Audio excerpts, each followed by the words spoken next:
할렐루야. 여러분, 지난 한 주간도 우리 예수님의 이 모범적인 기도를 많이 따라 하셨습니까? 지금 이 시대는 이제 마지막 시대이기 때문에 오늘 저와 여러분들이 여러분의 개인 가정 교회에 거룩한 기도의 불씨가 되어서 기도에 불을 붙여야 되는 것입니다.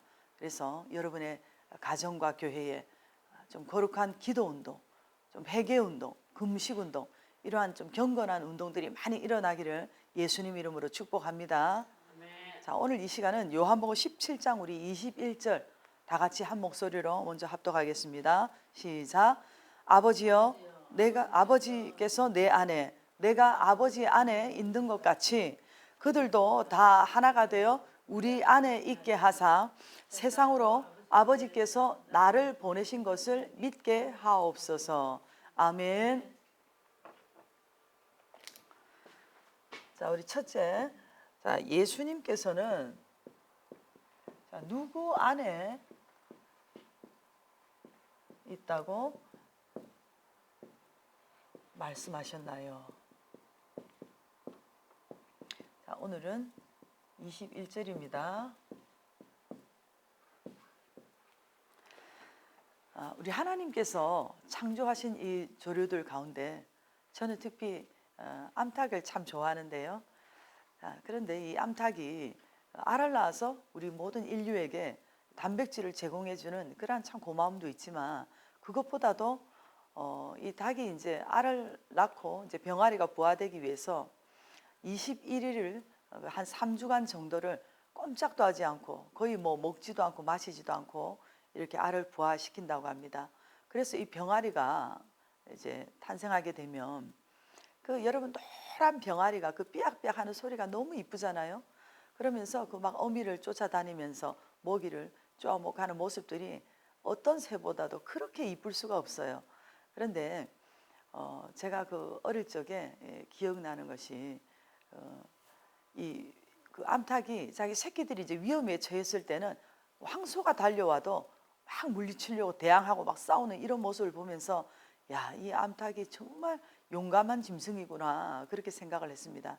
그런데 어느 날 비가 많이 왔는데 병아리가 비에 젖어서 비를 맞아서 죽어 있는 모습을 보면서 참 마음이 아팠던 기억이 있는데요.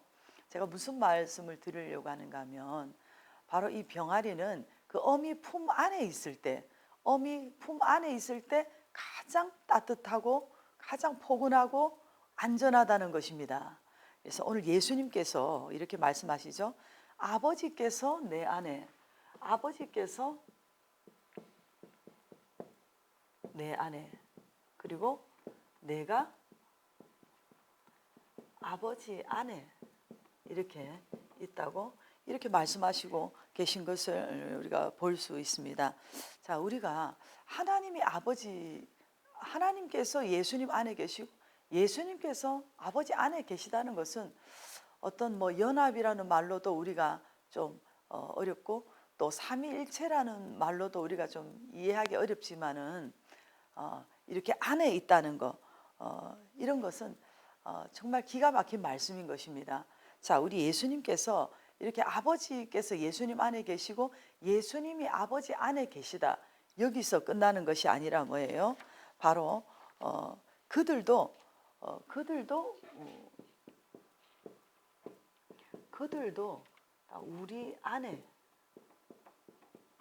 우리 안에 있게 하사.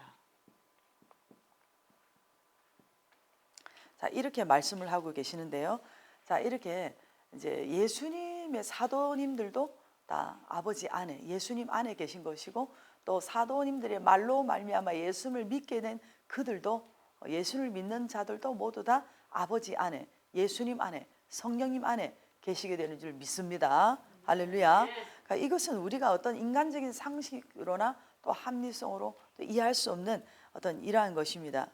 계시록 3장 20절에도 보면 우리 예수님께서 말씀하십니다. 너희가 내 음성을 듣고 문을 열면 내가 너희 안에 이렇게 들어가겠다고 이렇게 말씀하셨는데요. 자, 여러분 한번 생각해 봅시다. 옛날에 그 왕정 시대에 그 왕후가 어떤 그 왕자를 임신했을 때 그 해임을 하게 되면은 장차 이 나라를 다스릴 그 왕의 자리를 계승할 이런 왕자가 이 내 안에 이 태중에 있다는 그런 생각을 하면서 얼마나 뿌듯하고 아주 자신감 있고 얼마나 기쁘지 않겠습니까? 오늘 저와 여러분 안에 우리 하나님 아버지가 계시고 우리 예수님이 계시고 성령님이 계시고 우리도 그 하나님 안에 머물게 된 줄을 믿습니다. 이렇게 오늘 자 여러분들이 이렇게 육신의 자녀를 또 이렇게 임신을 했을 때 여러분 배 안에 그 자녀가 있을 때 그 생명이 꿈틀거리는 그 순간에 여러분이 얼마나 감격하지 않았습니까? 우리가 오늘 우리 안에 하나님이 계시다는 거기에 여러분들이 정말로 기뻐하며 그러한 신비한 은혜에 여러분이 춤춰야 될 줄을 믿습니다. 자, 그런데 우리가 여러분 한번 생각해 봅시다. 우리가 육신에 이렇게 자녀가 우리 안에 있을 때 산모가 너무 몸이 또 뭐 허약하다든지 또 때로는 또 실수해서 때로는 어떤 사고로 인해서 유산이 된다든지 또 뭐 사산을 한다든지 또 그러한 경우가 간혹 있을 수도 있지 않습니까? 그런데 우리 안에 계시는 아버지가 죽습니까? 예수님께서 능력이 부족하십니까? 성령님께서 어떤 지혜와 지식이 부족하십니까? 바로 우리 안에서 이 삼위일체께서 하나 되신 것처럼 우리 안에서 이 전능하신 하나님이 이렇게 우리와 함께 계시면서 우리가 계속해서 그 하나님과 함께 그러한 관계성을 유지하면서 연합된 삶을 살아가고 있는 줄 믿습니다. 그래서 거기에서 여러분들이 얼마나 행복하고 기뻐하며 감사하고 춤춰야 되는 것입니다. 자, 그래서 여러분 안에 바로 하나님 아버지가 계시고 예수님이 계시고 성령님이 계시기 때문에 여러분들이 하나님 앞에 기도하면서 그 성령님의 능력이 여러분에게 나타나게 되는 것입니다. 그런데 때로는 우리가 너무 이렇게 영적으로 좀 어떤 열리지 않았다거나 좀 영적으로 조금 민감하지 못하다거나 그래서 하나님 아버지가 내 안에 계시고 성령님이 내 안에서 이렇게 역사하고 계신 것을 잘 모르고 못 느낄 수도 있습니다. 그러나 우리가 생각해 보면 예를 들어서 이렇게 전류가 이렇게 흐르잖아요. 그러면 우리가 전류가 살짝 몸에 닿아도 좀 둔한 사람들은 모르고 지나갈 수도 있지만 굉장히 민감한 사람들은 약간의 어떤 옷깃에 닿는 어떤 전류의 흐름에도 민감하게 반응한 사람이 있잖아요. 마찬가지로 오늘 여러분들과 제가 하나님이 내 안에 계시고 성령님이 내 안에 계시다는 것에 여러분이 민감하게 그것을 좀 느끼면서 좀 깨닫고 그러한 신비한 은혜에 여러분들이 감격하면서 기뻐할 수 있게 되기를 바라고 여러분들에게 그러한 하나님의 위로가 있기를 바랍니다.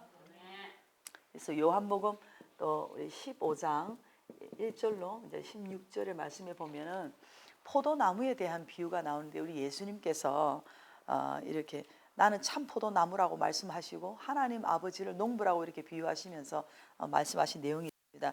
여러분 요한복음 15장 꼭 한번 가서 읽어보시기 바랍니다. 거기에서 이 포도나무가 가지에 붙어 있지 않으면 열매를 맺을 수 없다고 이렇게 말씀하셨듯이 우리가 예수님 안에 있을 때 이렇게 열매를 많이 맺게 된다는 것입니다.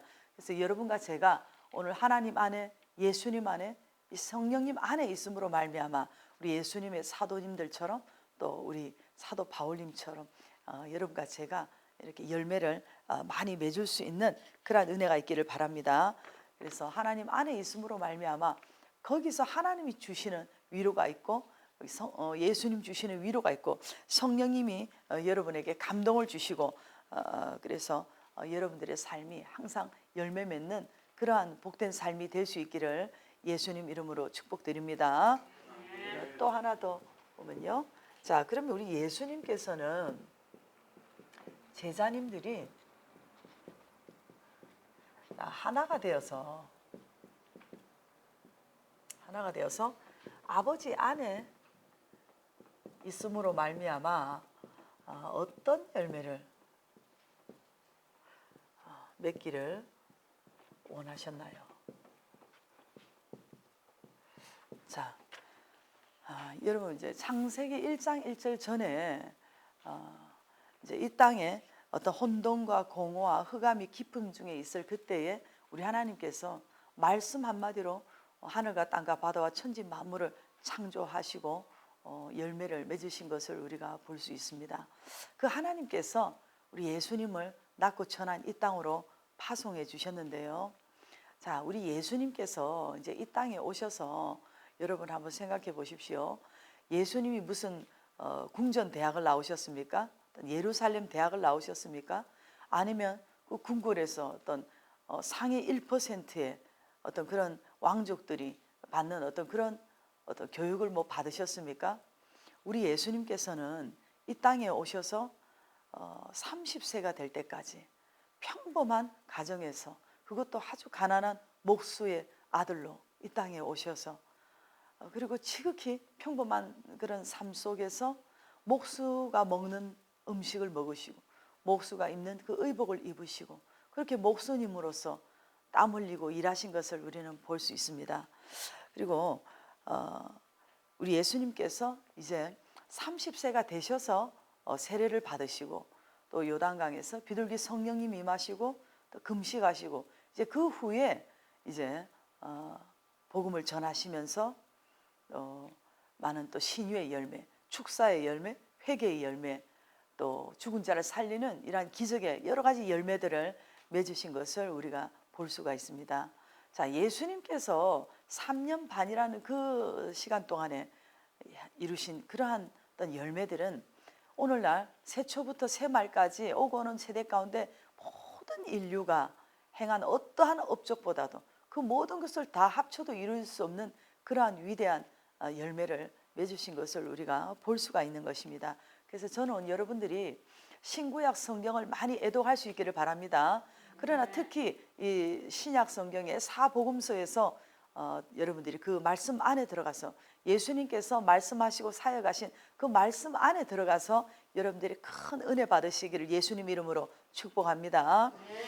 자, 오늘 우리가 예수님께서 이렇게 승천하신 후에도 보면은 예수님의 이렇게 사도님들이나 사도 바울님들이 이렇게 많은 또 열매를 맺게 되신 것을 볼 수가 있는데요. 베드로님 같은 경우는 나가서 한 번 설교에 3,000명이 회개하는 그런 역사가 이루어졌고, 또 우리 사도 바울님 같은 경우도 손수건만 얹어도 뭐 귀신이 떠나고 병이 낫는 그러한 많은 열매를 맺은 것을 보면서 여러분과 저도 이렇게 예수님의 제자님들처럼 사도 바울님처럼 이렇게 여러분들이 머물고 있는 그런 어떤 소그룹에서 또는 대그룹에서 크고 작은 여러 가지 열매들을 많이 맺을 수 있기를 예수님 이름으로 축복드립니다. 자, 그러면 우리 하나님께서 여러분 한번 생각해 보십시오. 아버지께서, 하나님 아버지께서 가장 큰 희생이 아버지의 가장 큰 희생이 여러분 무엇이라고 생각하십니까? 자, 저는 이 본문을 보면서 참 은혜 받은 것이 그렇습니다. 우리 하나님께서 그 독생자 외아들 예수님을 이 땅에 사실 파송하면 안 되시는 그런 관계가 아닙니까? 우리 예수님을 이 땅에 내보내시고 하나님과 예수님이 떨어져서는 안 되는 그런 지존자가 아니십니까?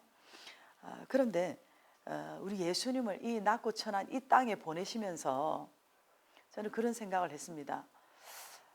어쩌면 우리 하나님께서는 좀 여러분 불경스럽게 들릴지 몰라도 너무너무 어쩌면 그렇게 겁도 없으시고 어쩌면 그렇게 대책이 없으신지 그런 생각을 잠깐 했거든요.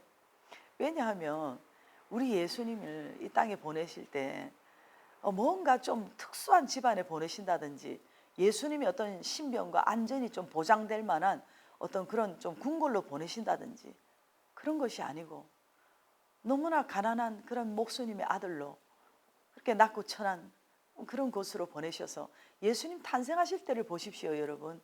예수님이 탄생하실 자리도 없어서 마구간에서, 그리고 예수님이 탄생하셨을 때 그 예수님이 누일 자리도 하나 없어서 그 소가 먹는 그 말이 먹는 그 말구유통 안에 말구유에 예수님을 누이시면서, 그리고 그 헤롯 왕이 예수님을 죽이려고 군사를 풀어서 그 피덩이 어린 예수님이 탄생하시자마자 피난을 다녀야 되는 이런 것을 생각하면 정말 하나님도 너무하시다 그런 생각이 들면서 우리가 인간적으로 우리가 사실 부모 같으면 100번도 더 졸도하지 않았겠습니까?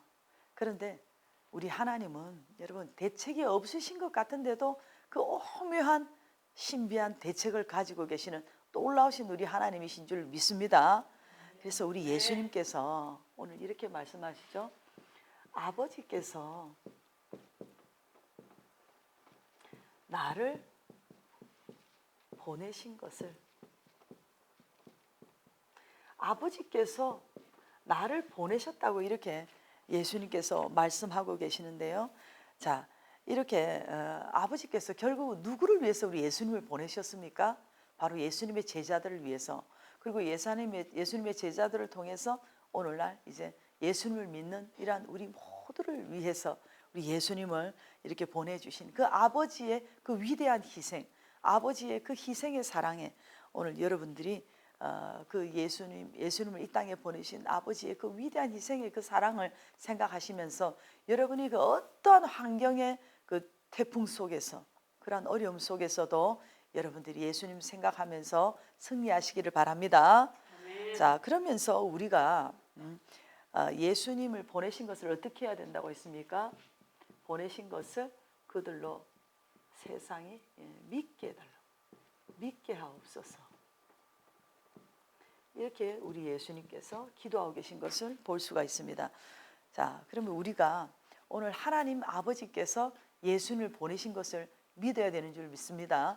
그리고 예수님이 또 우리 안에 계시고 성령님이 우리와 함께 하시는 것을 여러분 믿어야 되는 것입니다. 그리고 또 우리가 어떻게 해야 됩니까? 우리가 세상으로 하여금 하나님께서 예수님을 보내셨다는 것을 믿게 해야 되는 사명이 오늘 저와 여러분들에게 있는 것입니다. 그래서 여러분 한번 따라 합시다. 주여, 저들도 믿게 하옵소서. 오늘 여러분과 제가 우리 예수님처럼 이렇게 기도 드려야 되는 것입니다. 오늘 여러분의 자녀들이 아직도 예수님을 믿지 않고 예수님을 영접하지 않고 있습니까? 주여, 사랑하는 내 자녀가 예수님을 믿게 하옵소서. 하나님 아버지께서 예수님을 우리에게 보내주신 것을 사랑하는 내 자녀가 믿게 하옵소서. 그리고 사랑하는 내 부모 형제들, 내 이웃이, 내 직장 동료가 예수님을 믿게 하옵소서.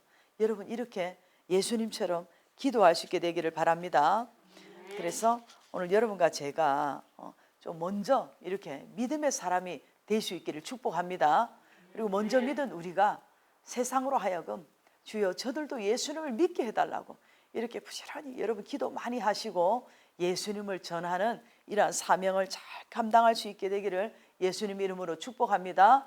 그래서 오늘 말씀처럼 우리가 아버지께서 예수님 안에 계시고 예수님이 아버지 안에 계신 것처럼 다 우리들도 예수님 안에 있다는 것을 여러분 기억하시고 우리가 이렇게 말씀 안에 거하고 예수님 안에 거하는 것이 가장 따뜻하고 가장 포근하고 가장 안전하다는 것을 여러분 기억하시고 항상 말씀 안에 거하고 말씀 중심으로 살고 말씀이 하라는 대로 하고 말씀대로 사는 여러분들 될 수 있기를 바랍니다. 그리고 또 제자들이 또 이렇게 다 하나가 되어서 아버지 안에 거하면서 또 아버지께서 예수님을 보내신 것을 다 이렇게 믿게 된 것처럼 우리도 이렇게 하나님께서 예수님을 보내셨다는 것을 믿고 또 우리도 이러한 사실을 세상 사람들에게 전하고 또 복음을 전할 수 있는 저와 여러분들이 되어서 우리 하나님께 영광 돌리고 하나님을 기쁘게 드리는 복된 삶이 될 수 있기를 존귀하신 예수님 이름으로 축복드립니다. 자, 우리 이 시간 한 번 더 기도할 때에 오늘 하나님 말씀 안에 거하게 하옵소서. 그리고 하나님께서 예수님을 보내신 것을 믿고 그것을 전파할 수 있게 해달라고 여러분 자신을 위해서 그리고 여러분들에게 또 저에게 기도의 능력을 달라고 우리 주님 세 번 부르시고 통성하여 기도합니다. 주님, 주님, 주님. 아버지 하나님 감사하고 감사하고 감사를 드립니다. 아버지께서 내 안에, 내가 아버지 안에, 내가 예수님 안에, 성령님 안에 거하게 된 줄 믿습니다. 아버지 하나님, 우리가 이 아버지 하나님